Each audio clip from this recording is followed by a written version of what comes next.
కనకపు సింహాసనమున శునకము గుర్చుండబెట్టి శుభలగ్నమున పట్టము కట్టిన వెనుకటి గుణమేల మాను వినరా సుమతి అన్నారు. అంటే మంచి ముహూర్తం చూసి ఒక శునకాన్ని తీసుకొచ్చి మరి ఒక మంచి పదవిలో పెట్టిన నీచ మానవులు తమ వెనుకటి గుణాలు మానరు అని సుమతి శతకంలో ఏనాడు చెప్పినారు. కాబట్టి వారి గురించి నేను మాట్లాడినా నోరు ఖరాబ్ చేసుకోను. కానీ ఒకటి మాత్రం వాస్తవం, ఈ అహంకారం, ఈ రకమైన ఒక వెకిలి వ్యవహారం మాకు వాళ్ళని చూస్తుంటే ఒకటే అనిపిస్తా ఉంది. ఈ ప్రభుత్వంలో ఉండే పెద్దలను చూస్తుంటే ఒకటే అనిపిస్తా ఉంది. వారు మాటి మాటికి మమ్మల్ని అంటా ఉన్నారు, మీరు ఇంకా అధికారంలో ఉన్నట్టుగా భావిస్తున్నారు అంటున్నారు.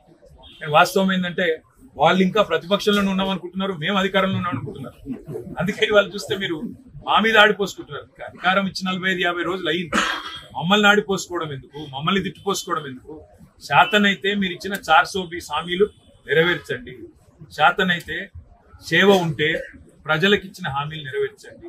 వారు మమ్మల్ని వ్యక్తిగతంగా ఎంత దూషించినా, మాకు రాజకీయాల్లోకి వచ్చిన తర్వాత మీకు తెలుసు ఈ దూషణలు ముఖ్యంగా ఇట్లాంటి కుసంస్కారమైన వ్యక్తులు ఉన్నప్పుడు తప్పవు. కానీ మేము ప్రజల తరపున మాత్రం వారిచ్చిన 420 హామీలు, అందులో 100 రోజుల్లో అమలు చేస్తానన్న 6 గ్యారంటీ, వీటన్నిటి విషయంలో మాత్రం మా దృష్టి ప్రజల దృష్టి మరల్చకుండా చూసుకుంటాం. ఎందుకంటే ఇవన్నీ కూడా ప్రజల దృష్టి మరల్చే ఎత్తుగడలు, కుయుక్తులు.